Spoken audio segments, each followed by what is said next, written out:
Mike, do you like baseball? We don't really get much baseball over here, and I'm not really a big sports person anyway, but I have actually been to a couple of baseball games. I even once grabbed a foul ball in Memphis, which was fun. I was there, and it was pretty cool. It lives on my windowsill now. That's nice. Nestled in the bosom of a Incredible Hulk. You're not going to read what I wrote in the script for you? Yeah, sorry. I will actually read what you wrote for me rather than what I said. Please. USA, I guess, right? Like that's...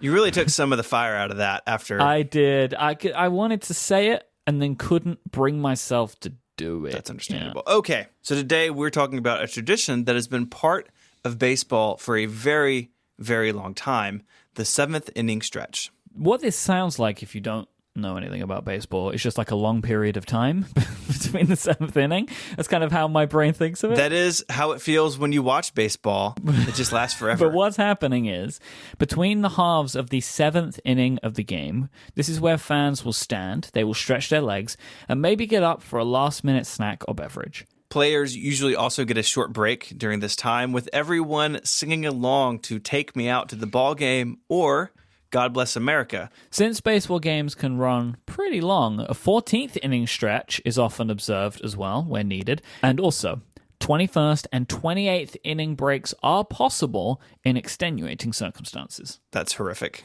Can you just come back the next day at that point? Like, why do you have to keep going? Yeah, that's what they do in cricket. Yeah, just say, hey, we're just going to pack this up. We're just going to start over tomorrow. Tomorrow's a new day.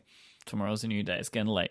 I guess if you're stuck in a never-ending ball game, the breaks are nice. Should we get into the history? Why does the seventh inning stretch exist? Let's dive in. I assume it's very clear and easy to understand. Well, I hate to disappoint you. Oh, no. But the origin of the seventh inning stretch is disputed and unclear. We will start with Brother Jasper Brennan, who is credited with bringing baseball to Manhattan College in New York City. Brother Jasper was the prefect of discipline as well as the coach of the team and was charged with keeping an eye on the student fans. In June of 1882, during a hot and muggy game, to keep the fans from getting too rowdy, he called a timeout in the game and instructed everyone in the bleachers to stand up and unwind. It quickly became tradition at Manhattan College and then spread to New York Giants games. Brother Jasper may have not been the first, though, as in June of 1869, some 14 years earlier, the New York Herald published a report on a game between the Cincinnati Red Stockings and the Brooklyn Eagles that included a note about a pause for stretching, albeit after the second inning. History is tricky business. Is Cincinnati Red Stockings funny to you, too? It is a little funny, but it really seemed to have gotten you. I just like that, like, it sucks. Like now, right? Like the teams are known as socks, but like they were called stockings then. Yeah, we're all more casual now. I guess so. I guess I wonder what like the next one will be, like the Cincinnati Red ankle socks or like the Cincinnati Red bare feet. Anyway, it gets more confusing as in 1869, a seventh inning stretch reportedly took place at a game in Cincinnati. However this all started, by 1889, it was a bigger deal than one or two games here or there. As on October 18th, during Game 1 of the 1889 World Series, a seventh inning stretch took place after someone yelled, "Stretch for luck." Is that a thing people consider? I have no idea. And also as well, like just one person shouting out a thing and then everyone's like, yeah, all right. And then they do it. That's a very sports thing. It does seem very strange. I'm going to start saying this though, like before we do a live show and be like, hey, Mike, stretch for luck. Stretch for luck. You want to be limber. A popular story for the origin of the seventh inning stretch is that on April 14th, 1910, on opening day, President William Howard Taft was sore from prolonged sitting at a game between the Washington Senators and the Philadelphia Athletics, and he stood up to stretch, causing the crowd to feel obligated to join their president in his gestures. That I buy more. Yes. President's doing it, you want to do it. And look, he was a bigger guy, and sometimes you just need to get up and move around a little bit. After Taft's embrace of the tradition, whether it was intentional or not, the seventh inning stretch became more and more common, with the name coming a few years later in 1920.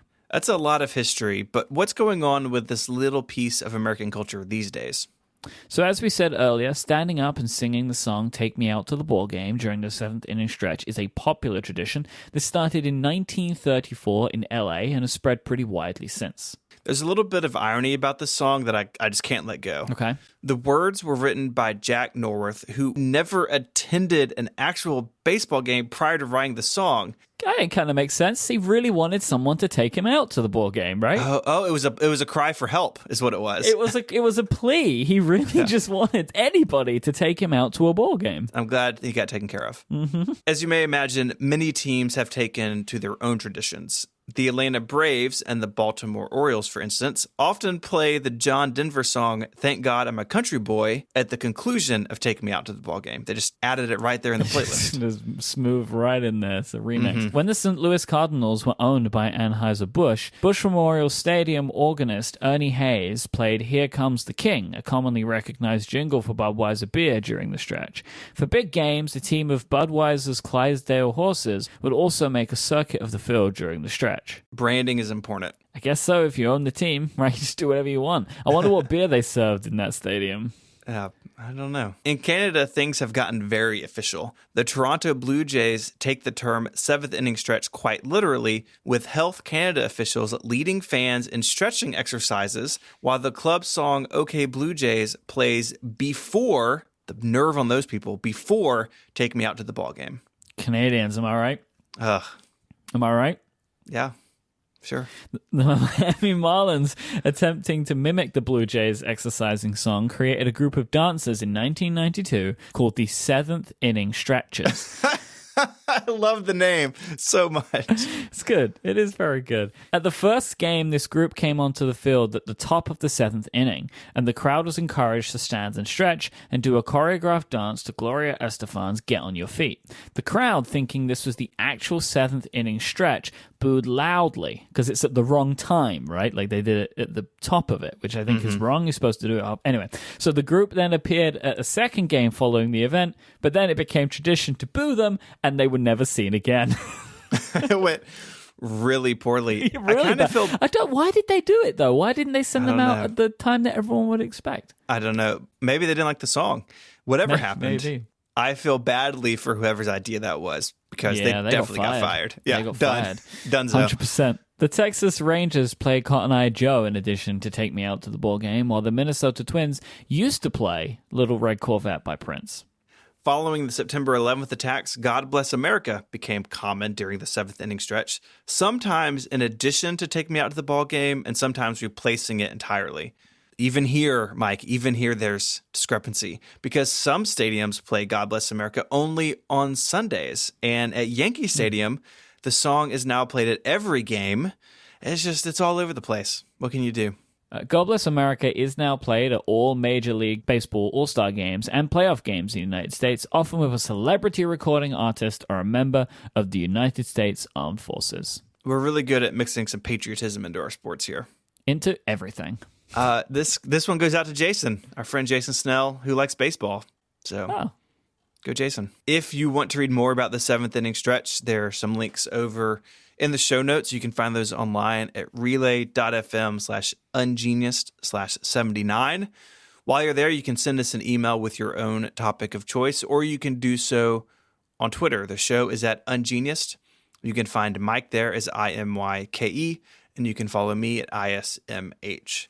And until our next stretching session for luck, Mike, say goodbye. Goodbye. Adios.